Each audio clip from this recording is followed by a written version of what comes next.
Bueno, buenas noches a todos. Hoy tengo el agrado de presentarles a Víctor Listra. Él es ingeniero electrónico, especialista en lo que es la industria robótica, ¿sí? Fundador de una empresa, una de las más exitosas de la empresa en lo que es la industria robótica. Además, es docente universitario, miembro de la Ingeniería Sin Fronteras en Argentina, desarrollador de hardware libres y vocero del movimiento Sennheiser en Argentina.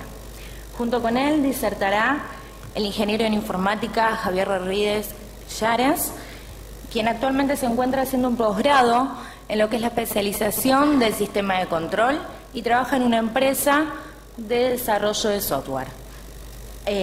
Juntos van a hablarnos hoy sobre los problemas insalvables del sistema monetario. Bueno, yo quería empezar por el principio, ¿no? Lo que estamos viendo ahí son las primeras líneas de producción en serie, en serio, ¿no? Esa es la línea de producción del Forte, hace 100 años nomás. Lo que van a ver son hormigueros de gente. ¿Y qué se propusieron cuando quisieron hacer el Forte? Henry Ford decía, si yo le pregunto a la gente qué quiere, me dice caballos más rápidos. Yo tengo que hacer un producto útil. La gente no era público consumista, el marketing no existía. Entonces él se propuso hacer el producto más útil posible, o sea, un producto durable, además barato, que los mismos empleados lo puedan comprar, y un producto que sea muy fácil de reparar. Y lo logró. Fíjense,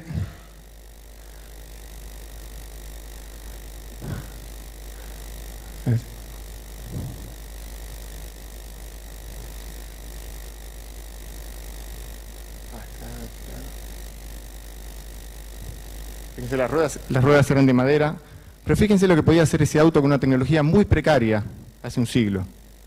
No prueben hacer esto con una 4x4 ahora. ¿Está bien? Y este era un auto económico barato para todo el mundo. ¿Qué es lo que yo les quiero mostrar con esto?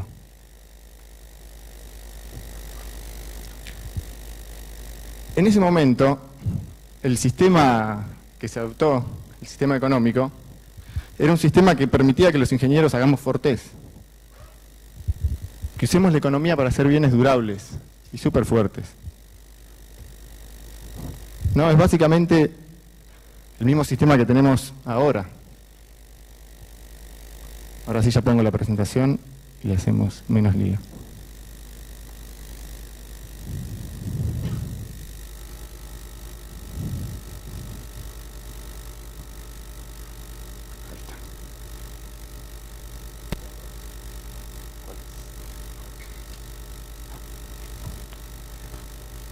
A mí me gusta estar adelante, caminar mientras doy la presentación, mirar las caras. No me gusta estar sentado.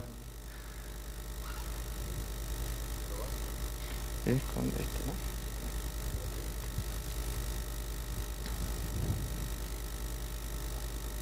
Pero... No.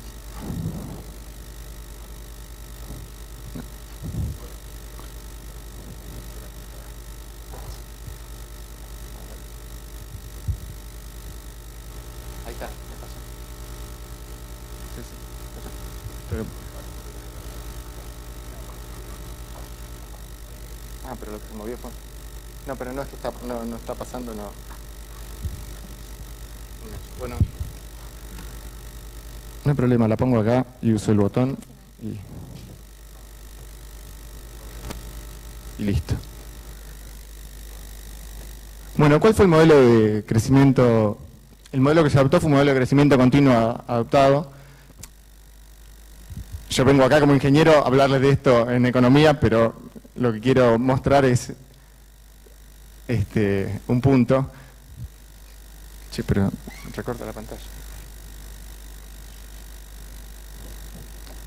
Ahora está recortando la pantalla. Bueno, pero decían esa slide. Bueno, se aumentó un modelo de crecimiento continuo. Es decir, yo aumento la producción año a año. Para aumentar la producción supongo que voy a necesitar cada vez más gente. Esa misma gente tiene que ser capaz de comprar la producción. Los mismos empleados que trabajaban en la producción del Forte, que podían comprar un Forte y se lo compraban. Y realmente eso permitió un aumento continuo del acceso a bienes y de la calidad de vida de la población. ¿Cuáles eran las premisas que se suponía? Se suponía que el aumento de producción siempre iba a implicar un aumento de empleados y de capacidad de consumo, que siempre puedo encontrar nuevos mercados para mis productos y que los recursos naturales son inagotables. Muchas de esas premisas ahora parecen ridículas, pero hace 100 años eran premisas súper válidas. Y durante 2 décadas esto funcionó muy bien.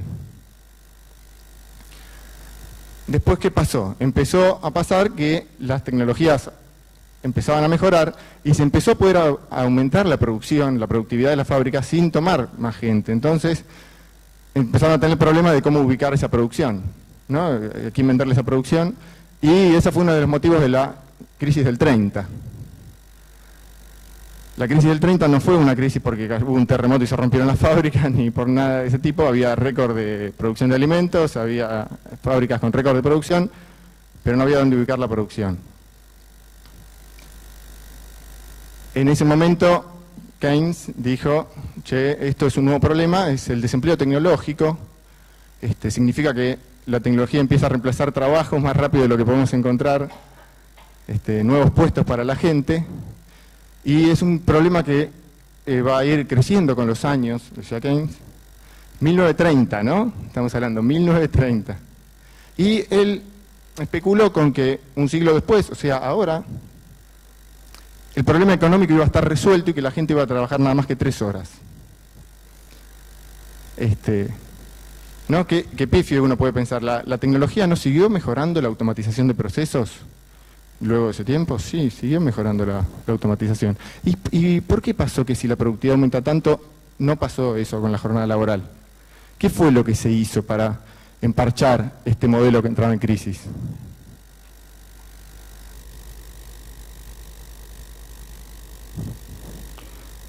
¿No? Las líneas eran así, de producción, y pasaron a ser así, hoy son así. O sea, ya no hay casi gente en las líneas de producción. La productividad aumentó más o menos 100 veces. O sea, con 1 hora hombre, yo hago lo que hacía antes con 100, gracias al uso de máquinas. No solo en las fábricas pasa esto pasa en la industria alimenticia, con una sembradora, una cosechadora. Antes se hacía el trabajo manual y una persona manejando una máquina hace el trabajo de cientos, y lo mismo pasa con un contador con una planilla de Excel, ¿no? En esa época piensen que no existían las computadoras, ¿no? O sea, ustedes son mucho más productivos de lo que podía hacer la gente con las herramientas que tenía en ese momento.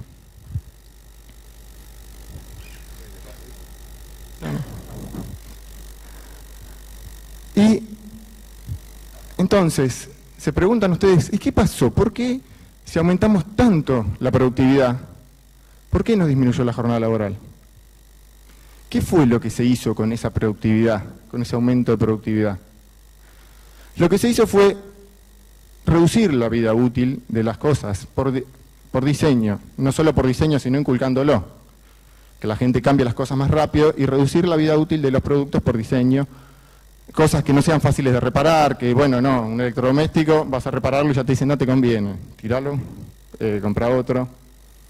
Ya no se hace el auto como el Forte, ese era el auto barato, el auto del pueblo, ¿no? Un auto no hagas eso, ni siquiera con una 4x4. Lo que se hizo fue reducir la vida útil de las cosas. Ahora bien, la función de un sistema económico es administrar eficientemente los recursos escasos del planeta. Entonces, enseguida cuando vemos que adrede le bajamos la vida útil a las cosas, nos hace ruido. Porque es obvio que el sistema económico está fallando, porque su función es la administración eficiente de los recursos. Podemos decir que su función es dejar que los ingenieros hagamos fortés, que hagamos cosas útiles para durar. Y al principio esto era algo solo marginal, ¿no? En 1930 empezó con muy pocos rubros, pero hoy día es algo completamente... Lo que es marginal son los productos que se hacen para durar, y lo que es la regla son los productos con cada vez menor vida útil. Y para los que piensen, no, pero la obsolescencia planificada es algo relativo, es un mito, piensen cuál es el rubro que tiene la obsolescencia planificada en su máxima expresión. ¿Qué sería obsolescencia planificada en su máxima expresión? Yo en vez de hacer algo para que dure, lo hago para usarlo una vez y tirarlo. Son los productos descartables. También yo tengo 36 años, cuando era chico casi no existía nada descartable. y se podía vivir, no había problemas con eso. Hoy cada vez hay más cosas descartables. Eso significa hacer algo, lo fabrico, lo uso una vez, lo tiro, lo fabrico, lo uso una vez, lo tiro, y es completamente ineficiente. Pero hay un mecanismo que surge que dice que va a arreglar todo, ¿no? Hay un mecanismo que dice, no, sí, ya sé que esto es un desastre ambiental, pero hay una solución. No, bienes durables no, porque va en contra del crecimiento. Tendremos que cambiar el sistema económico. Pero podemos reciclar. El reciclaje nos va a salvar, es la solución a todos nuestros problemas. Entonces yo preparé un gráfico para mostrar cómo es esta estrategia de obsolescencia planificada, pero con reciclaje. Ahí está medio tapado, pero lo que estoy diciendo es, supónganse que yo fabrico un auto y digo, no, va a durar 5 años. Lo voy a hacer para que dure 5 años. Si tiene un choque grande ya se cambiará y a los 5 años va a empezar a tener muchas fallas, porque todo está diseñado para que dure ese tiempo, y si querés lo podés seguir usando, bueno, le vas a tener que hacer más mantenimiento, pero en promedio en los 5 años la gente lo cambie.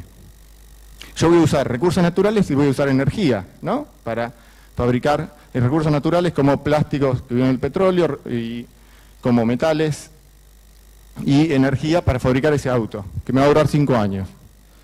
Si yo digo, bueno, para tener un auto disponible durante 15 años, ¿qué tengo que hacerlo? Volver a fabricarlo cuando esto termina. No todo se puede reciclar, ¿no? Parte de los materiales van a ser basura y parte van a ser reciclables. Voy a necesitar usar recursos naturales de nuevo, nuevos metales, nuevos plásticos, pero menos, porque estoy reciclando una parte. Y el tema de la energía, vuelvo a necesitar la misma cantidad de energía para fabricarlo. Y por ahí más, porque tengo que invertir energía en reciclar. Y así sucesivamente. Y esa es la estrategia actual. Esta es la estrategia actual para obtener sustentabilidad. ¿Cómo sería una estrategia distinta? Sería una estrategia diciendo, no, hagamos los bienes durables y además reciclemos, cosa que no se puede en el paradigma actual. Y si yo digo, bueno, hago un auto para durar 15 años, no 5, haría esto. Ahora bien, uno ve que el reciclaje lo único que hace es eliminar parte de la necesidad de materia prima cada vez que fabrico otro auto. Pero si yo quiero tener un auto disponible en 15 años, con la primera estrategia tuve que fabricarlo 3 veces y en la otra tuve que fabricarlo una sola vez. ¿Y la energía que necesito para fabricarlo? No, la energía, necesitas 3 veces la energía, por más que recicles materiales. O sea que tenga muchísimo más impacto.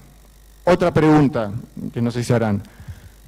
En un país desarrollado, con estado de bienestar, cuya población no aumenta, ¿por qué necesita más energía año a año? A pesar de que los avances tecnológicos permiten hacer muchos procesos más eficientes y cada vez necesitan menos energía en muchos procesos. ¿Por qué si la población aumenta, si el estado de bienestar se mantiene, se necesita más energía y más energía y más energía? ¿Por qué? Porque nuestro sistema de organización requiere que esos 5 años se tengan que achicar para los productos. Todo se tiene que ir achicando. Los ciclos de vida cada vez tienen que ser más cortos.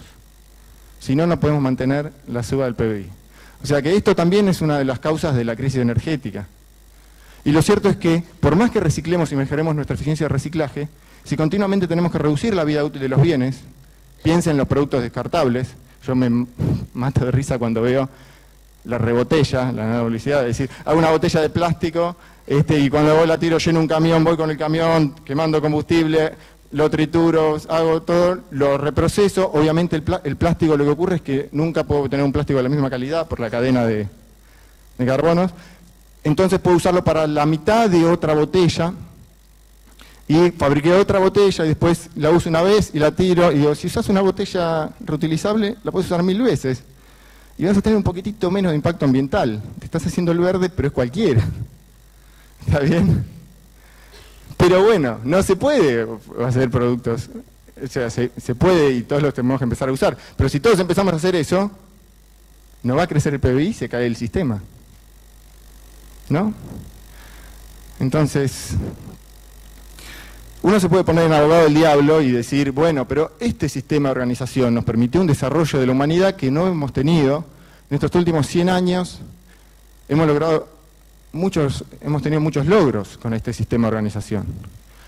Aumentó la vida, la expectativa de vida, ¿no? Y aumentó en muchos aspectos la calidad de vida de la gente.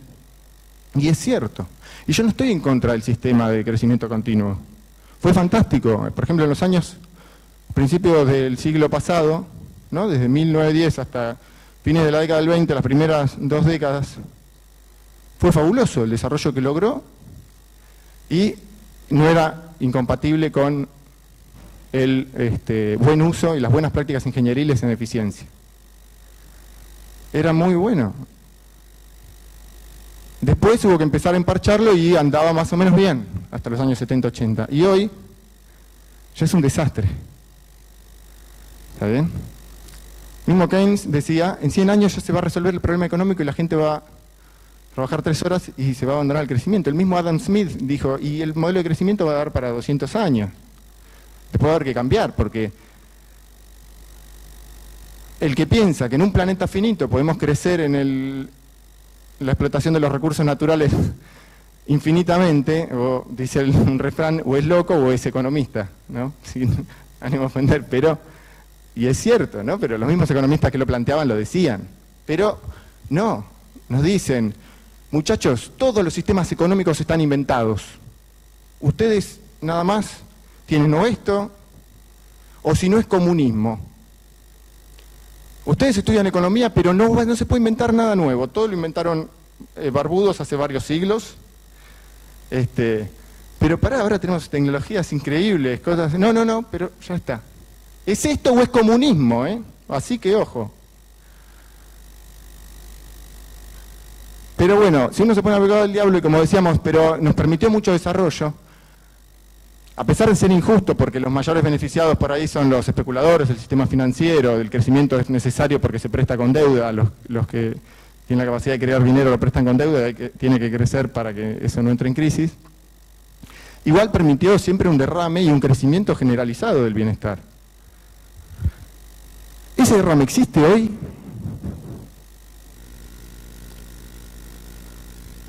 Esto que vemos está sacado del libro de Piketty, es un análisis sobre el libro de Piketty de una economista, Pavlina Chernieva, y que dice, bueno, en las crisis que no se crece, bueno, siempre hay lapsos después entre crisis donde se crece.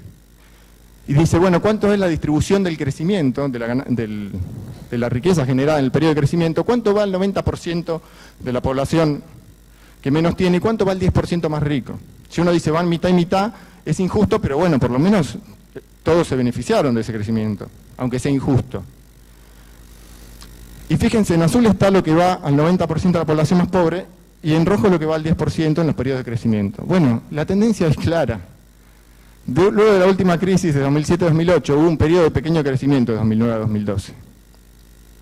¿Cuánto de eso fue para el 90% de la población más pobre, o sea, para todos los que estamos acá? No, nada negativo. Todo fue para los ricos y además hubo transferencia, o sea que no hay ya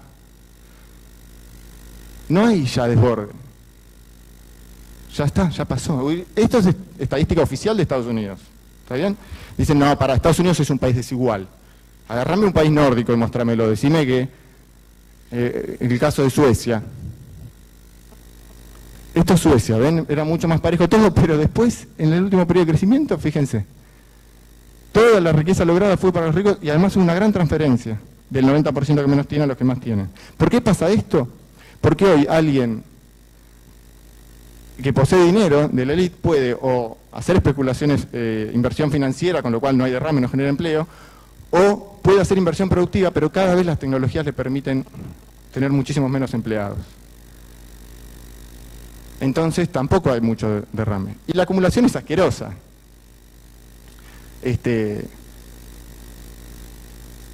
Ustedes no sé si están al tanto de las últimas cifras de Oxfam, que publicaba datos y que estuvieron saliendo en algunos diarios marginalmente. En 2012, si ustedes agarraban toda la población mundial, la mitad de la población mundial más pobre, 3.500 millones de personas, y decían, bueno, ¿qué porcentaje de la gente de los ricos tengo que tomar para que tengan la misma plata que la mitad de la población mundial más pobre, ¿no? Que 3.500 millones de personas que están distribuidas por todo el mundo, habrá muchos en Asia, pero en todos los países habrá algunos. ¿Cuántos ricos tengo que tomar? Y la gente dice, y bueno, por ahí es muy injusto todo, el 1%. El 1% serían 70 millones de personas. Entonces en 2012 no, tenías que tomar 70 millones de personas. Lo cierto es que no era el 1%, no eran 70 millones, ni 7 millones, ni 700.000, ni 70.000, ni 7.000, ni 700, eran 300 personas en 2012. Con 300 personas juntaba la misma riqueza que la mitad de la población mundial más pobre. Eso era en 2012, porque hoy son 80 personas nada más. Y se acumula, y se va a seguir acumulando.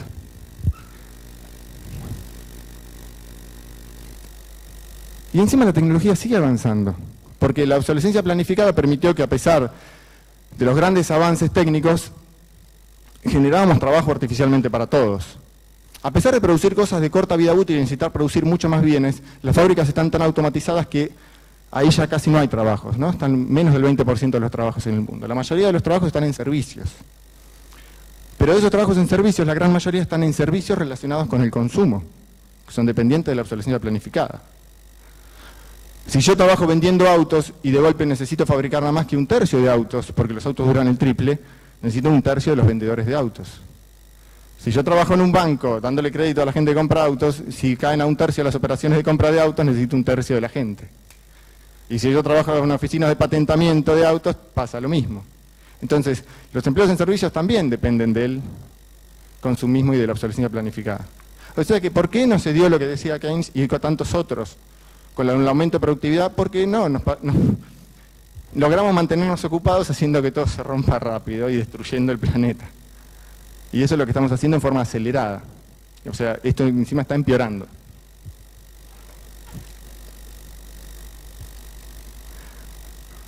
En robótica se están dando revoluciones, no es que todo está inventado, al contrario, el ritmo es exponencial de las mejoras tecnológicas. Los robots ahora pueden ser mucho más baratos, pueden estar cerca de la gente porque ya tienen percepción y son más blandos, no lastiman y tienen muchos más sensores que le permiten hacer tareas que antes no podían hacer. Hoy en China se instalan, que dicen no, mano de obra barata y no se ponen robots, no, China es el país donde más robots se instalan por año y se están instalando en China la misma cantidad de robots que se instalaban en el mundo en 2009, solo en China por año. Eso está pasando ahora.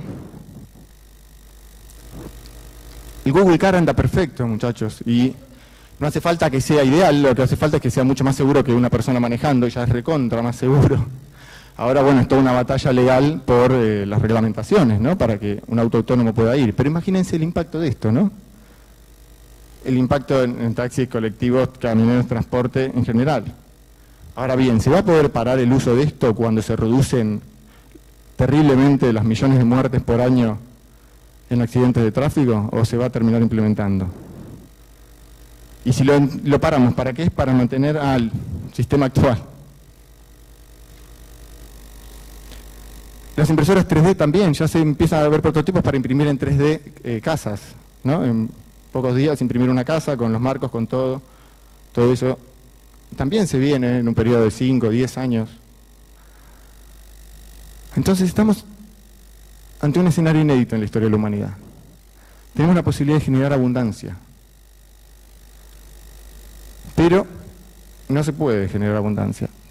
Todo nuestro sistema económico está basado en la administración de la escasez. Y la pregunta es, ¿cómo cambiar?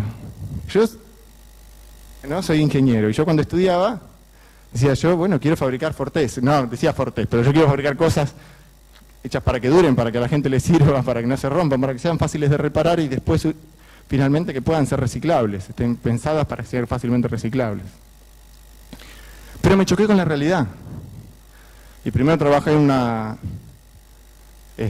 multinacional y participé de muchos procesos de automatización de fábricas, de 4x4 con chapa de 0,7 milímetros o cosas donde vos decías, pero ¿por qué todo esto se pone así? No, porque bueno, ahí requerís un servicio especializado para hacer el mantenimiento en vez de que sea más simple y lo pueda hacer cualquiera. Y todo esto es necesario porque las empresas tienen por ley la obligación de maximizar el beneficio de los accionistas, o sea que hay que maximizar eso, no la utilidad. Después tuve mi propia empresa con otros ingenieros, pero no pude salir de esta realidad. Me encontré automatizando la producción de productos descartables, de muchos productos descartables, yo los llamaba fábricas de basura. Fabricar cosas que podrían ser durables y uno las hace para usar una vez y tirar. Y tuve una gran crisis, porque según las normas, según los criterios, yo era una persona exitosa. Pero yo veía cómo contribuía a qué.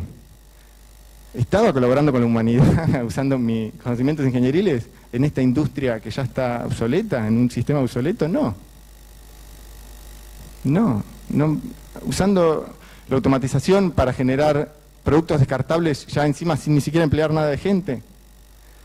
Productos innecesarios como sifones descartables. No.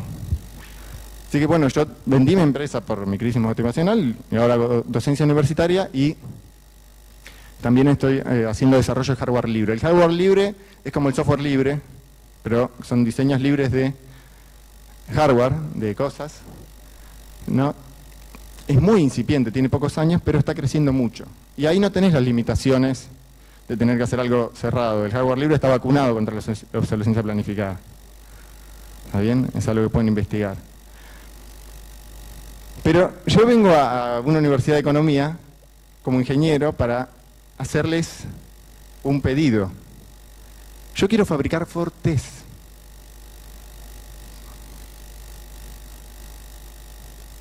Yo quiero fabricar cosas útiles y aprovechar los recursos de este planeta, que es finito, haciendo cosas para durar. Pero no se puede en este sistema. Lo que hay que cambiar no es que hay que dejar de fabricar Fortés, hay que cambiar el sistema, que funcionaba muy bien cuando permitía fabricar Fortés, pero ahora no funciona.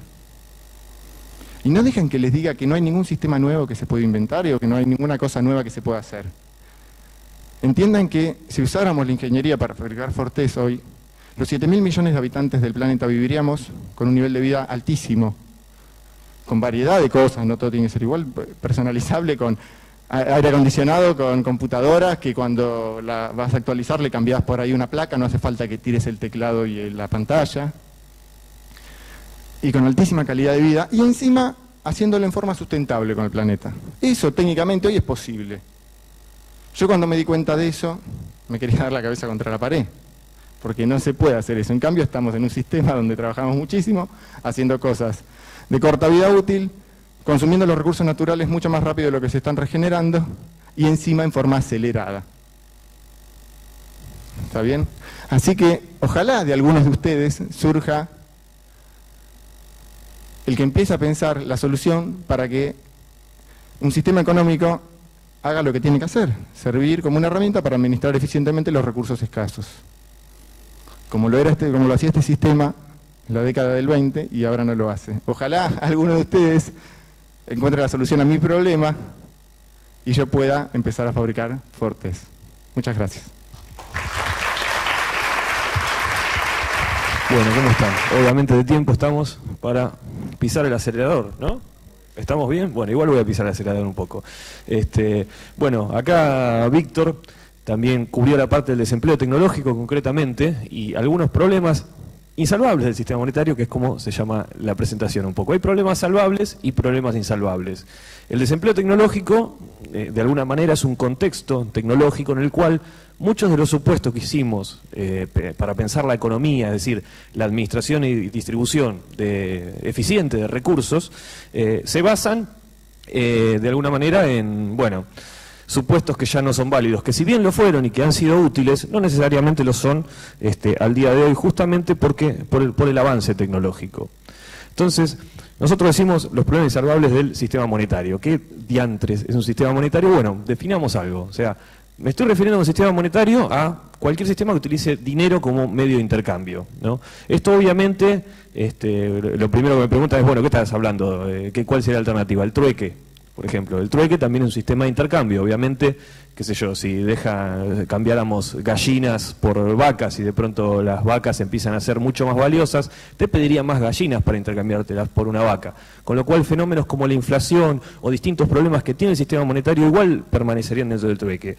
La idea de utilizar dinero, obviamente, es algo conveniente, fue una conveniencia porque representaba el valor, era más fácil de transferir. Pero nos referimos con el sistema monetario a cualquier sistema de intercambio, ¿sí?, con dinero concretamente, para hacer algunas definiciones, ¿no? Esto fue para atrás, no para adelante. Entonces, haciendo un pequeño modelo, ¿no?, para que hablamos todo más o menos de lo mismo, ¿no? O sea, un modelo es una abstracción de la realidad, el modelo no es la cosa, ¿no? Es una descripción simplificada de la misma, porque nos permite representarla, hacer abstracciones, decir, a ver, ¿qué ocurriría si cambiase esta variable? ¿sí? Entonces vamos a usar un pequeño modelo para hablar de esto, ¿no? Y además en esos modelos hay algo que yo cuando hice un curso en Coursera sobre, digamos, modelización, etcétera, lo primero que explican es que en los modelos hay, en general, cuando el modelo no funciona bien o algo no anda bien, se pueden hacer dos estrategias distintas. Una es ajustar los parámetros del modelo, que en la mayoría de los casos pueden arreglar los problemas que se generan, ¿no? Es decir, si los problemas no son demasiado severos, por ahí variando la emisión monetaria o la tasa de interés de los bancos, por ejemplo, variando los parámetros de un modelo ya prefijado, las cosas se arreglan. Y en otros casos, en los modelos, a veces explotan directamente, ¿no? Sí, a veces las consolas de audio se prenden fuego, ¿no? La idea, para ilustrar un poco la idea, ¿no? Entonces, en otras ocasiones, cuando realmente los problemas no se resuelven ajustando los parámetros, lo que se requiere es cambiar de modelo, concretamente. En este caso, para que entendamos todos más o menos lo mismo, y de todas maneras estoy en una universidad de ciencias económicas, muchas cosas las podemos dar por sentadas, vamos a tomar un modelo como para hablar más o menos de lo mismo, ¿no? Que, digamos, hay unas entidades, contexto, sí, perdón, y ciertos mecanismos, ¿no? ¿A qué me refiero con entidades en un sistema monetario? ¿No? Se corresponden a los actores del sistema monetario, es decir, personas, empresas, estados, bancos, etcétera. Y les salgo con que tiene una propiedad que se denomina poder de compra, ¿sí? Que depende de sus ingresos y sus egresos. Sí, el poder de compra es la capacidad que tienen las entidades de adquirir bienes y servicios, ¿no? Nosotros somos una especie de burbuja con plata que se mueve por el sistema monetario. Sí, esto es muy, muy sencillo. Los ingresos, obviamente, haciendo una especie de intento de descripción extensiva de cómo las entidades pueden obtener dinero, ¿sí? Por ejemplo, de sus sueldos cobrados, las ventas realizadas, los intereses que cobraron, por ejemplo, si son un banco, las donaciones que recibieron, ¿sí? Si alguien pide plata en la calle y le dan plata, el tipo incrementó su poder de compra, no tuvo un ingreso. Los robos realizados, o sea, a pesar de que sea ilegal, es una forma que tienen las entidades de obtener ingresos, cosa que ocurre, de hecho, en las sociedades cuando todas las otras posibilidades en general se ven anuladas. Entonces, obviamente, la presión es a que se realice ese tipo de cosas. O si uno es el Estado, los impuestos. Los egresos, bueno, lo mismo, en lugar de los sueldos cobrados, los sueldos pagados, ¿sí? Los robos percibidos, a mí me roban la notebook en la calle, tengo una notebook menos, tuve un egreso, tengo menor poder de compra porque no la puedo cambiar por otras cosas, ¿sí? Y combinando estas cosas, obviamente, ¿a qué me refiero yo cuando digo una entidad en el sistema monetario? Algo más o menos parecido a eso, ¿no? Una burbuja que tiene una propiedad determinada, se llama poder de compra, que depende de los ingresos, los egresos, obviamente el nivel general de precios, y en función de eso yo puedo adquirir más o menos bienes y servicios, obviamente en un sistema monetario, nada nuevo. Obviamente esas entidades se mueven en un contexto, ¿sí? Determinado por las otras entidades, y eso da cuenta de lo difícil que es, lo complejo que es el problema de la economía, la regulación de la interacción social, económica, de un montón de entidades que son de hecho diferentes entre sí, que tienen distintos intereses, ¿no? Y que además las acciones de uno se ven influenciadas por las acciones de todos los otros actores. Es un problema que no es trivial, por eso nos resulta muchas veces a los ingenieros muy interesante que nos gustan esos sistemas complejos, y bueno, obviamente se mueven en un contexto. Esas relaciones entre esas entidades distintas se mueven por un mecanismo, por algún tipo de regulación, porque no se puede hacer cualquier cosa que se nos ocurra, obviamente. En el sistema monetario se basan en la interacción entre dos fuerzas contrapuestas, ¿no? La oferta y la demanda, la famosa. Entonces, de alguna manera, tengo un montón de gente que quiere comprar contra un montón de gente que quiere vender cosas, y bueno, de alguna manera sale la idea de el equilibrio espontáneo, el orden espontáneo, que de alguna manera eso tiende a equilibrarse y ajustarse. Y se ajustan por un mecanismo extra que es el sistema de precios, ¿no? Que de alguna manera se encuentra un precio de equilibrio, ¿sí? Y bueno, o sea, esos precios dependen de los costos, del interés, la oportunidad, la expectativa. O sea, algunas cosas que son bastante subjetivas, ¿no? Incluso en términos semánticos mucha gente habla de la inflación, por ejemplo, y dice los precios subieron, como si los precios fueran cosas, así que deciden subir como si tuvieran entidad propia. Y en realidad hay personas que deciden aumentar los precios. Tendrán sus razones, que pueden ser válidas o no, pero sin embargo esa abstracción vale la pena hacerla, porque la decisión de esa persona se basa, digamos, en lo que ocurre a su alrededor, la interacción con las distintas entidades. Entonces, vemos que en realidad el sistema monetario, sea cual fuere, con la orientación socialista, del libre mercado, no importa, en realidad se comporta como un sistema de restricción de acceso. Es decir, no puedo tener 50 autos, ir y buscarlos. ¿Por qué? Porque se les asigna la, digamos, propiedad y de alguna manera yo puedo transferir esa propiedad comprando o vendiendo. Entonces, de alguna manera, es una restricción porque si yo quiero adquirir un bien y servicio, obviamente se compara contra mi poder de compra, ¿sí? Que se podrá, digamos, distribuir en ciertas cosas, y si no puedo acceder, bueno, necesito aumentar mis ingresos o disminuir mis ingresos. Y si no puedo hacer eso, y bueno, si usted quería comer sushi y no le alcanza, comer arroz o comer alguna otra cosa. De alguna manera es una forma de acomodar la distribución de bienes y servicios. Y es un sistema súper astuto. Particularmente cuando no teníamos el desarrollo tecnológico de hoy, realmente había que administrar escasez. Porque si no hay comida para todos, y bueno, ¿y quién come? ¿Cómo tomamos la decisión? Y bueno, el que más trabaja más come, etcétera. El problema surge cuando realmente tenemos capacidad para alimentar a el 60% más de la población que hay en el planeta, y de todas maneras no podemos hacerlo porque hay un metasistema que lo impide. Y de eso vamos a ver un poco, porque en realidad la presentación se trata de los problemas insalvables del sistema monetario. Pero para eso veamos algunos mecanismos básicos del sistema monetario. Muy claro, o sea, el mecanismo de labor es el mecanismo fundamental del sistema económico, monetario cualquiera, que es el intercambio de labor por dinero, por bienes y servicios. Súper fácil, lo conocemos todos de alguna manera, en general obtenemos dinero a través de haciendo algún trabajo. Me parece que es súper claro. Y además está el mecanismo del empleador-empleado-consumidor, ¿sí? Donde hay ciertos empleadores, ¿sí? Que alguien se pone a la empresa, que obtiene ciertas ganancias, con eso contrata empleados a los cuales les paga un sueldo y ambos se comportan como consumidores, ¿sí? La relación es muy muy clara, porque el empresario cumple un rol como empresario, pero después sale a comprar, no sé, un saco, batidoras, licuadoras, consolas de audio. Y además está el mecanismo del consumo cíclico, porque el problema es que el consumo tiene que ser perpetuo, porque si en algún punto realmente si detuviéramos el consumo durante 2, 3 meses, un año, los empleadores no obtendrían las ganancias porque no están vendiendo, sí, porque la gente no se lo compra, no podría pagarle el sueldo a sus empleados y ninguno podría consumir, con lo cual la rueda se parte. Es esa idea del crecimiento continuo. Este subsistema, el del consumo cíclico, es el que tracciona a la economía a constantemente producir. Ahora lo hace en una forma lineal, ¿sí? Cuadrática, decreciente. Eso puede ser de distintas maneras, ¿no? Entonces, en el primer mecanismo ya tenemos un problema interesante, que era el que trataba Víctor, ¿sí? El mecanismo de labor, el mecanismo básico. ¿Qué pasaría si por X motivos las personas no pudieran trabajar? Es decir, cambiar su labor por el dinero que necesitan para comprar los bienes y servicios. Por ejemplo, por el desempleo tecnológico, ¿no? Que el desempleo tecnológico es algo que, vamos a ver, no es resoluble, justamente porque no solo automatiza tareas, produce abundancia y genera calidad, sino que además disminuye los costos de las empresas que lo implementan. Entonces, es muy probable que las cuestiones sociales que veamos en los próximos años muy probablemente sean batallas sindicales para mantener los puestos de los trabajadores, concretamente. Obviamente, porque la tecnología implementada en un sistema que se basa en el labor, obviamente está en contra del trabajador porque lo desplaza y no tiene ningún medio alternativo de vida. Entonces, este es un problema que no es trivial en el mecanismo más básico que rige, digamos, hoy en día la sociedad, que es el gran organizador social, el trabajo. Entonces, habrá que ver alguna solución posible. Y además, siempre lo primero que se dice es la conocida falacia del ludista, ¿no? O sea, que plantearon algo similar a lo que estoy planteando yo hoy en día ni bien empezada la revolución industrial. Obviamente, el miedo que tenían no ocurrió. Todavía hay trabajos. O sea, en general un desempleo del 5 o 6% se considera natural, tolerable. Es decir, es un problema, pero bueno, de alguna manera las sociedades se sostienen. Y bueno, obviamente, alguien dice, mira, esto vienen diciendo lo mismo hace más de casi 200 años y no pasó. Sin embargo, obviamente las condiciones cambiaron. Y vamos a ver por qué.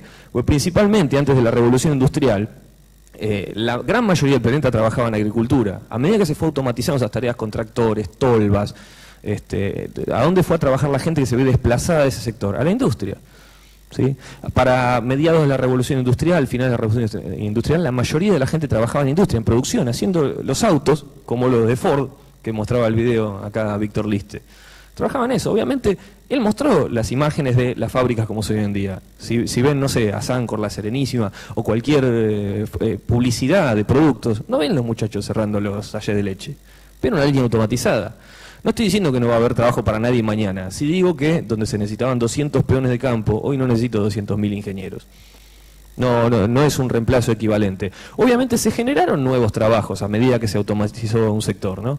Porque, ¿qué pasó? Y esto es lo moderno. A medida que se automatizó la industria, toda la gente que se vio desplazada en la industria se desplazó al sector de servicios. Y hoy el sector de servicios emplea casi el 70% del planeta. ¿Cuál es el problema? Que se están empezando a automatizar los servicios, particularmente por la inteligencia artificial, la informática, etcétera. Y la pregunta es, ¿cuál es el nuevo sector que va a empezar a emplear a la gente a medida que se automaticen los servicios? Yo realmente no lo encuentro. O sea, por ahí aparece alguno nuevo, pero sinceramente no lo veo. Y no es trivial porque parecería que por ahí es un problema de algún que otro país. Y sin embargo, si hacemos alguna compilación, los datos están tomados del Factbook de la CIA, que guarda datos de todos los países del mundo, de la parte de economía. Fíjense lo que es la distribución de fuerza de trabajo de los países por ocupación. O sea, obviamente agricultura, industria y servicios. Estados Unidos, el 0,7% trabaja en agricultura, 20,3% en industria, 79,1% en servicios. La distribución más o menos se mantiene. La Unión Europea, 5%, 23%, 72%. Argentina, 5% en agricultura, 23% en industria, 72% en servicios. ¿Sí? Canadá, más o menos lo mismo, 2%. Más o menos se ve que por lo menos para los primeros 6 países esto se mantiene. China lo agrego en amarillo porque es un caso que me llamó la atención y estaría bueno, o sea, me interesaría hacer algún estudio un poco más en profundidad. Obviamente tiene ciertas explicaciones porque, bueno, la historia de China fue bastante particular y la gran mayoría de industria del mundo está instalada hoy en día en China, así que puede explicar un poco la desviación. Pero el que podría tirar abajo toda mi tesis sería el mundial. Cuando uno ve los datos del mundo directamente, el mundo entero tiene un 34% de personas en agricultura, 22% en industria y 42% en servicios. Parece que no cumpliera la predicción de que casi el 70% del mundo trabaja en eso. Cuando empecé a ver por qué, o sea, parece que hay por lo menos 70 países como esos que están ahí, Burma, Burundi, Camboya, Camerún, que tienen casi un 70%, 93% de gente trabajando en agricultura, que son países totalmente subdesarrollados. Lo cierto es que para prácticamente todos los países desarrollados o semidesarrollados del mundo, esto se cumple. O sea que esto también nos da alguna pauta, que los países menos desarrollados son los que todavía tienen cierta posibilidad de crecer al industrializarse. Por ejemplo, Argentina. Y eso ha generado muchos puestos de trabajo. Justamente cuando se empieza a reindustrializar aparecen nuevos puestos de trabajo. Pero no es de largo vuelo. Es decir, lo puede resolver 30, 40 años, 10, 15, no sabemos. Pero a medida que el impacto de la tecnología llegue a la industria de servicios, va a ser un problema económico no trivial. Y no va a ser interesante ver cómo nos las arreglamos como humanidad para resolver el gran organizador social cuando empieza a desaparecer. En el medio de todo eso están los bancos, ¿sí? Son básicamente, si el dinero es la sangre del sistema monetario, los bancos vendrían a ser algo como el corazón, que son donde se distribuye el dinero que la gente después utiliza, que gana, ¿sí? Que invierte para generar trabajo, etcétera. Y los bancos, como administradores de dinero en general, todo el dinero se crea en los bancos y eventualmente termina en algún banco. O sea, son los grandes circuladores y administradores del dinero, sean los bancos centrales, ¿sí? O los bancos comerciales más adelante. Entonces tienen un rol fundamental los bancos. Y lo que tienen los bancos es lo que denominamos efecto Mateo, que propician el efecto Mateo. Concretamente, quiere decir que si yo no tengo plata, ¿sí? Y me quiero hacer una casa, tengo que ir a pedir un préstamo a un banco, y el buen banco me presta el dinero. Una vez que yo termine con eso y paso un cierto tiempo, yo que no tenía plata tengo que devolver, obviamente, el monto inicial más un interés. O sea, tengo que devolver más plata de la que pedí. Obviamente, porque el banco no trabaja gratis al igual que nadie. Ahora, si yo tengo un montón de dinero, digamos $1.000.000, y lo pongo a un interés directo anual del 1%, a mí todos los años el banco me paga $100.000. ¿Sí? Por no hacer nada, por poner la plata, digamos, para después distribuirla y generar inversión, etcétera. Se ve muy claro que en general los intereses que se cobran los bancos en parte se utilizan para pagarle los intereses, ¿sí? A la gente que sí tenía dinero. Y esto, si se ve, es lo que se fomenta el efecto Mateo, que es una cita bíblica, ¿no? Que básicamente implica el aumento de la desigualdad. ¿Sí? Acá hay un mecanismo muy claro de transferencia de recursos monetarios en este caso, pero puede ser de recursos físicos, de gente que no tiene a gente que sí tiene. Yo cuando vi este mecanismo, que parece tan claro realmente, sin embargo nunca lo había visto de esa manera, dije, esto es un predictor, ¿sí? De alguna manera una explicación de por qué demonios crece tanto la desigualdad, que pareciera que no, pero cuando uno mira los datos, ¿sí? Ahí el estudio que había mencionado también Víctor de Oxfam, ¿sí? Para el 2016, ¿sí? El año que viene, el 1% más rico del planeta va a tener la misma riqueza que el 50% del mundo. Esto es un ejemplo lejano, por ahí son Warren Buffett, digamos, empresarios que están lejos, ¿sí? Pero si uno lo ve un poco más cerca, ¿sí? La riqueza de los 15 argentinos más adinerados equivale casi a la reserva del Banco Central. Esto es del 2014. O sea, que esto también se da a nivel interno en los países. Digamos, el estudio que mencionó Víctor de Thomas Piketty, de alguna manera está explicando por qué de alguna manera la concentración de la riqueza se empieza a acelerar. Sí, o sea, es preferible, digamos, se genera más rentabilidad invirtiendo en tierra o en capital que generando trabajo, empresas y vendiendo productos y servicios. Entonces, de alguna manera se ve como se acelera la acumulación de capital por parte de la gente que tiene las mejores posibilidades y ventajas, que es la que ya tiene dinero. Se ve, o sea, la distribución empieza a desacelerarse por mecanismos de este tipo, que no es trivial.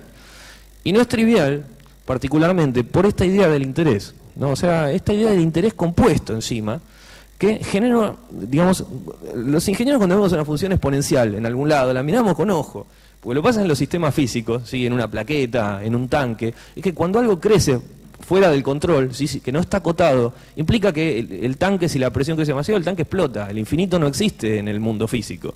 O si hay demasiada corriente y crece infinito, el cable se prende fuego, concretamente.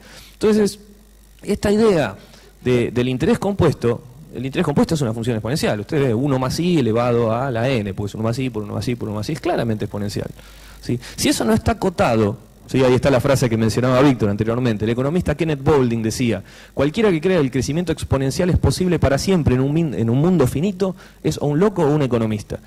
Y el tipo, evidentemente, incluso los economistas de la época lo veían. Ahora, ¿qué quiere decir? Que yo puedo no pagar una deuda, se saca un préstamo en un banco y no lo pago nunca. Me acuerdo en 15 años de ir a pagarlo y obviamente me van a decir, me debes el resto del mundo. O sea, me debes toda la plata que hay en el mundo, me la debes a mí, y más todavía. ¿Sí? Si se ve la regla de 72, por ahí la conocen, es una forma de aproximar qué tan rápido se duplica, ¿sí? Una deuda o una ganancia en interés compuesto. O sea, se hace 72 dividido la tasa de interés y te da el tiempo en años o en periodos que tarda en duplicarse. Fíjense que para el 2% se tarda 36 años en duplicar la inversión inicial o la deuda inicial. 4%, 18 años, 8%, 9, 12%, 6 años, 20% cada 3.6 años. Si ustedes se fijan las tasas de la deuda externa, las tasas que le llaman usurarias, y con justa razón, de ciertas deudas externas, digamos, que se acordaron hacer préstamos con tasas de intereses ridículas, uno después entiende un poco por qué hay países que deben, no sé, un 150% de su Producto Bruto Interno para pagar una deuda. Entonces, pareciera que son casos aislados, ¿no? Hay un país que se volvió loco y dijo, sí, dámelo a una tasa del 50%, porque ya les digo, 12% cada 6 años se duplica, ¿sí? En interés compuesto. Obviamente hay que renegociar. ¿Qué pasa? Justamente, las cosas se prenden fuego cuando hay un crecimiento no acotado, ¿sí? Cuando tenés algo exponencial que no está acotado de ninguna manera, es obvio que se va a prender fuego algo. Entonces, pareciera que está lejos. Pero si uno analiza un poco los datos, vamos a poner datos, es un análisis que hace Simon Thorpe, ¿sí? de un centro de investigación francés, es egresado de Oxford. Las fuentes son de tradingeconomics.com, ahí están, digamos, los datos de los distintos países, digamos, datos económicos, tomados de los institutos nacionales que generan estos datos. Lo que se está sumando es la deuda, o sea, para cada país se toma la deuda pública y la deuda privada, se suma. ¿Correcto? ¿Cuánto debe el país? Tanto internamente como externamente.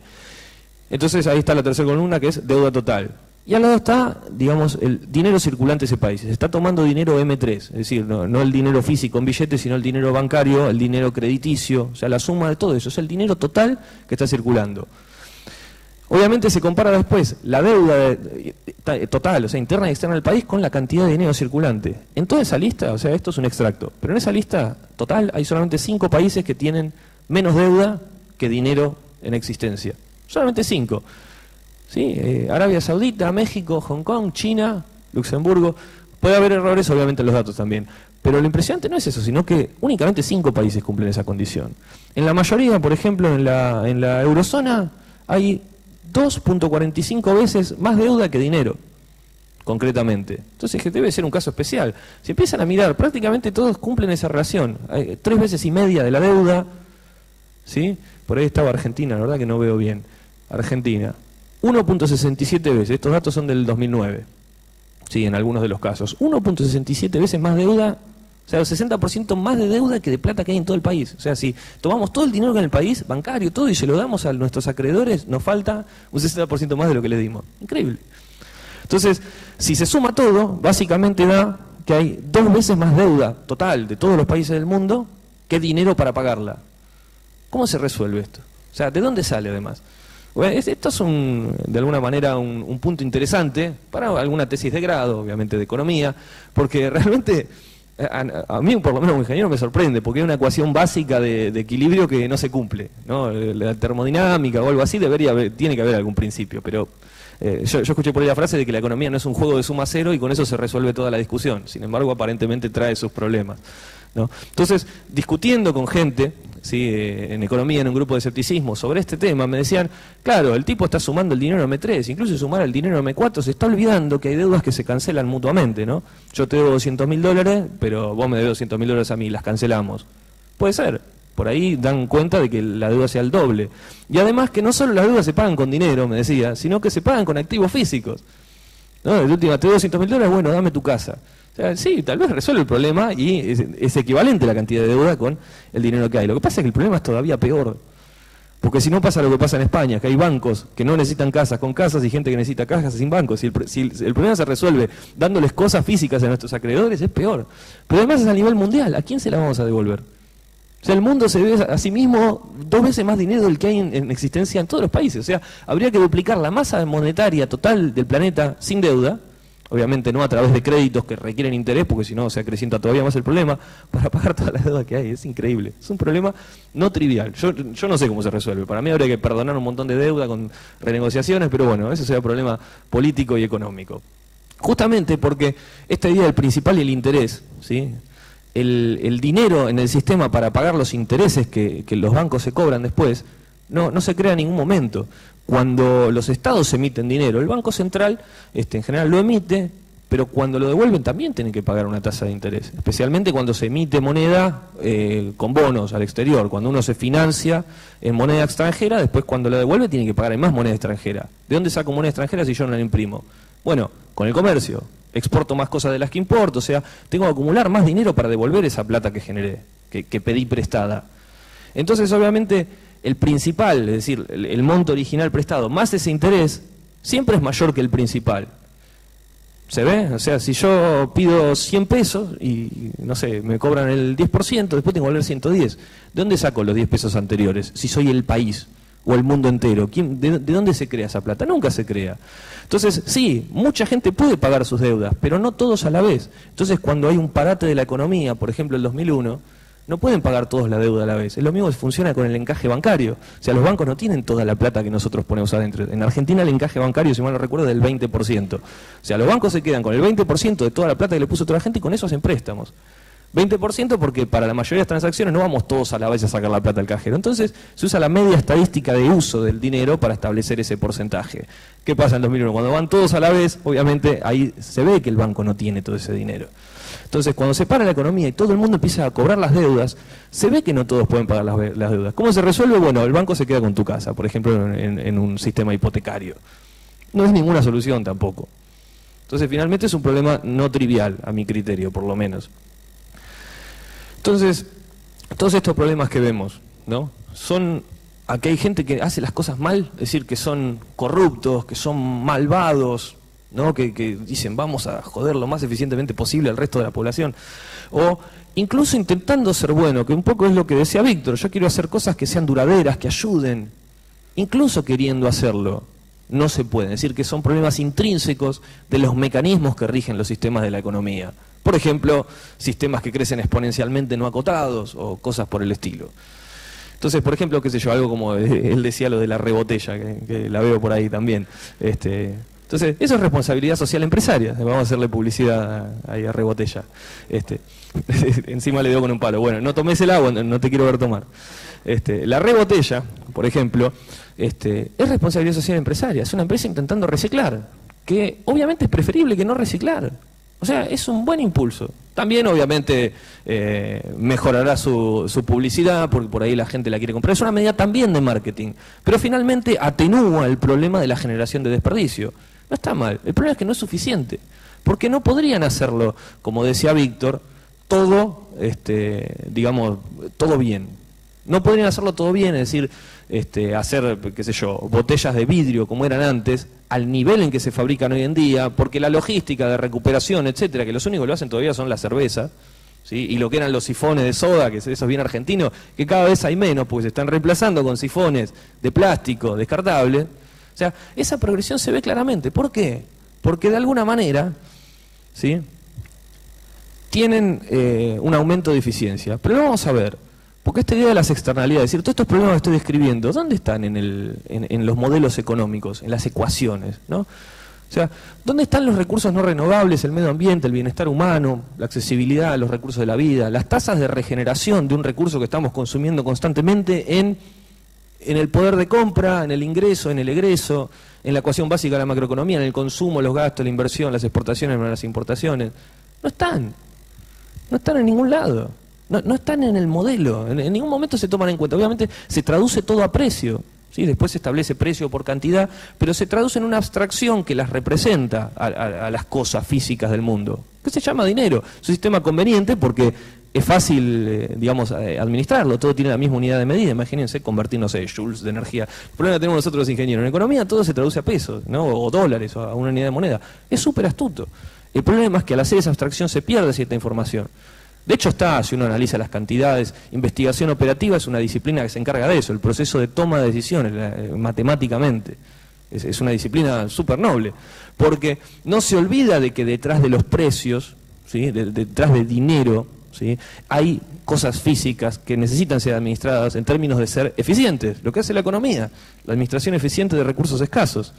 Entonces eso da que si no están ni siquiera metidos en las ecuaciones, hay un desacople de la realidad, ¿no? Casi completo entre lo que es la eficiencia económica y la realidad física. Es decir, la eficiencia de verdad, como decía el sistema monetario, ¿no? El capitalismo, se basa en un crecimiento infinito. Si las deudas crecen exponencialmente, si yo saco un préstamo y mi deuda para pagar ese préstamo crece exponencialmente, yo tengo que vender exponencialmente más para pagar esa deuda. Entonces, ese único mecanismo tracciona todo el sistema a intentar crecer lo más rápido que puede. Incluso si lo alcanzamos, estamos depredando el planeta, literalmente, y no está muy lejos, o sea, se ve a simple vista.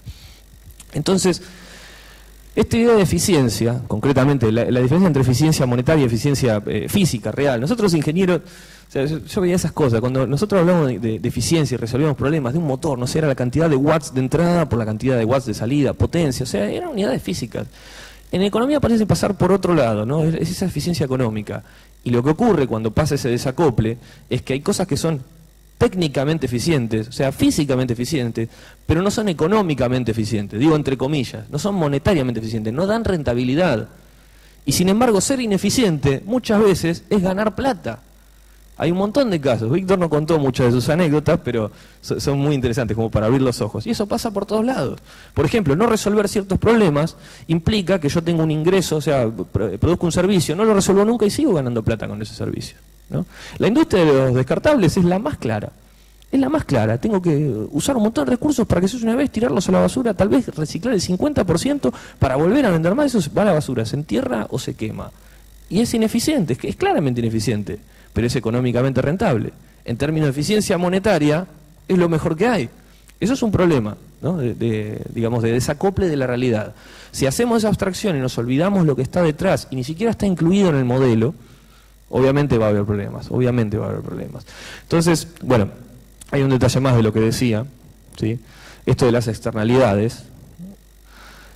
No, existe lo que se llama la internalización de las externalidades. O sea, hay economistas que dijeron, bueno, internalicemos las externalidades, pongámosles precio a contaminar, por ejemplo. Entonces lo transformo en un precio y lo puedo meter en el modelo. Es una erogación económica por parte de lo que los hacen. Esa fue la solución propuesta, que es razonable.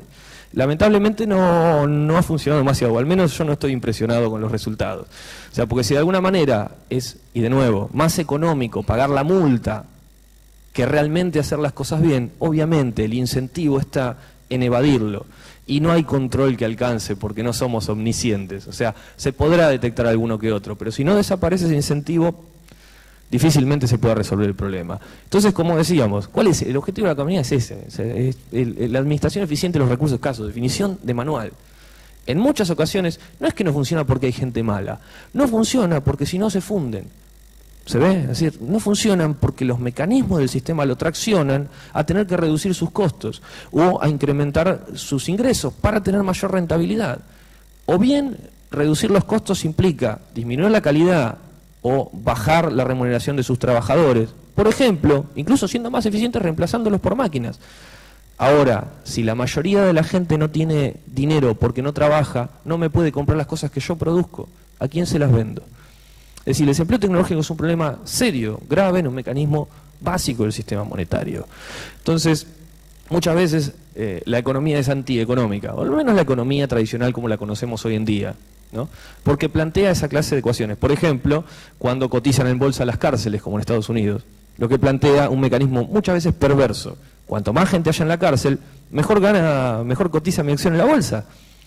Ese mecanismo de realimentación positiva, cuando algo que es malo se vuelve beneficioso para alguien, por simple lógica básica, en general tiende a alimentarse positivamente y a crecer el problema, no a disminuirse. Es un problema de la lógica. Entonces, muy lindo, o sea, está todo feo, hay problemas irresolubles. Ahora, hay otros sistemas posibles, como decía Víctor, que no sean comunismo además, porque cualquier cosa distinta es comunismo. Entonces, obviamente hay, es decir, donde la eficiencia y la producción, distribución, reciclado de las necesidades de la vida estén embebidas en el propio sistema, ¿sí? Administrar los recursos en sí, además de ciertas abstracciones que representan esos recursos, sin olvidarse de eso. Nosotros del Movimiento 6 proponemos uno, pero no es la idea de la presentación y no lo vamos a tocar. Pero sí, voy a dar algo que es muy cercano, de Chile, de Salvador Allende, y muy pocos conocen. Se llama Proyecto Cibersyn. Esto funcionó hasta 1973, donde se bombardeó la Casa de la Moneda, que era un sistema de realimentación económica en tiempo real, ¿sí? Que se implementó en Chile, funcionó, se probó una única vez durante la huelga de camioneros en el 72. Había 50.000 camioneros parados y utilizando este sistema, tomando información de las distintas fábricas, usando únicamente 2.000 camiones, pudieron resolver ese problema y pudieron abastecer. Esto, de nuevo, estoy hablando 1970, implementado con redes de telex, o sea, no había internet obviamente, y con computadoras así de grandes que serían vilmente humilladas por el celular más feo que tenga alguien acá. Totalmente, imagínense con la tecnología disponible de hoy. Lo que se puede hacer, porque justamente siempre aparece la idea de que es imposible calcular las variables económicas. Obviamente que era imposible, por ejemplo, cuando vivía von Mises, por ejemplo. O sea, el problema del cálculo económico es que hay que leerle la mente a la gente para ver lo que quiere, es imposible saber lo que hay. Ahora, con sistemas de adquisición de datos distribuidos, con una capacidad de procesamiento enorme, con Internet, que puede transmitir los datos a unos anchos de banda hoy en día increíbles, eso se puede procesar. Lo intentaron en 1970. Lamentablemente no podemos ver los resultados, porque hubo una revolución, hubo un golpe de Estado, directamente que donde estaba esto ubicado, lo llenaron de bombas. Así que lamentablemente me voy a quedar con la intriga de ver cómo funcionaba. Pero sí está, y se está haciendo una tesis de la Universidad de Santiago de Chile con información sobre cómo se implementó este sistema. Y están los métodos de convergencia de sistemas, está el programa que calculaba eso. Esta es la sala de gestión. Dice que cuando Salvador Allende lo vio, dijo, por fin, el pueblo. Porque tenía de alguna manera un sistema con botones para escuchar votaciones de la gente en particular, a ver cómo querían seguir una determinada decisión de gobierno. 1970, increíble. Bueno, finalmente esto nunca se pudo ver, pero es un enfoque mixto. O sea, de alguna manera se interconecta toda la economía. Lo otro que decían es que, claro, para cuando terminamos de procesar toda esa información, ¿sí? de cómo le fue a la economía en este año, pasaron 3, 4, 5 meses. A nivel país. Hoy en día están tomando 2, 3, 4 meses hasta que tenemos los datos del año anterior. Esto de alguna manera es una forma de hacerlo en tiempo real y permite la corrección de rumbo mucho más rápida. Entonces, eso es interesante. Si tienen tiempo, búsquenlo. El proyecto Cibersyn, que es de alguna manera un ejemplo de algo que se implementó, que está muy cerca, ¿sí? Que fue una experiencia interesante. Nosotros, el Movimiento 6, proponemos algo que se llama un modelo económico basado en recursos. No es el objetivo de la presentación. Hoy me interesaba plantear algunos problemas que lo vemos como complicado de resolver dentro de lo que es el paradigma, o por lo menos el sistema económico implementado. Nosotros tenemos, esos medios de comunicación, el movimiento surge de unos documentales, no es político partidario, así que no queremos que nos voten. O sea, justamente lo que queremos es sacar a luz estos problemas para que algún día se resuelvan, porque muchos de estos problemas no se tocan en ningún lado, lamentablemente. Es muy raro, antes de que saliera el documental que inició el movimiento, no se hablaba de desempleo tecnológico, no se hablaba de obsolescencia programada. Esto salió en octubre de 2008, es muy nuevo. Lo único que nos interesa es plantear estos problemas, particularmente en forma académica, quienes van a ser futuros profesionales de la economía, porque yo obviamente no tengo la respuesta a todos estos problemas, no tengo las soluciones, probablemente no la tenga nadie, es un problema colectivo. Obviamente hay que aprender a embeberse en este sistema económico donde tenemos que trabajar de los puestos disponibles, que es de trabajo, o sea, eso lo tenemos que saber. Pero no nos olvidemos que hay algunas de estas cosas que eventualmente van a tener que resolverse, porque pueden llegar a explotarnos en la cara y no muy lejos. Ahí no lo había puesto, pero hay un estudio de Oxford, ¿sí? Que también lo mencionó Víctor, que para 2050 el 40% de los puestos de trabajo de servicio, que son los que emplean el 70% del planeta, se van a automatizar. no está muy lejos. O sea, no te digo pasado mañana o en 5 años, pero sí te digo 15 años, 20. No está tan lejos. Nosotros lo vamos a ver, la mayoría, por lo menos.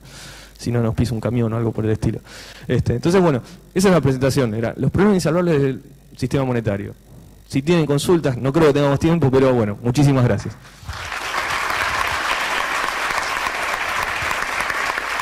Fue muy rápido. Estamos medio cortos de tiempo, pero bueno, queremos agradecer a Víctor y Javier por la interesante charla que nos han brindado, y en nombre del Centro de Estudiantes le damos un obsequio por su participación en esta jornada de la facultad, y esperamos, bueno, que nos visiten en algún otro momento, que sean muy bienvenidos en esta facultad. Muchas gracias.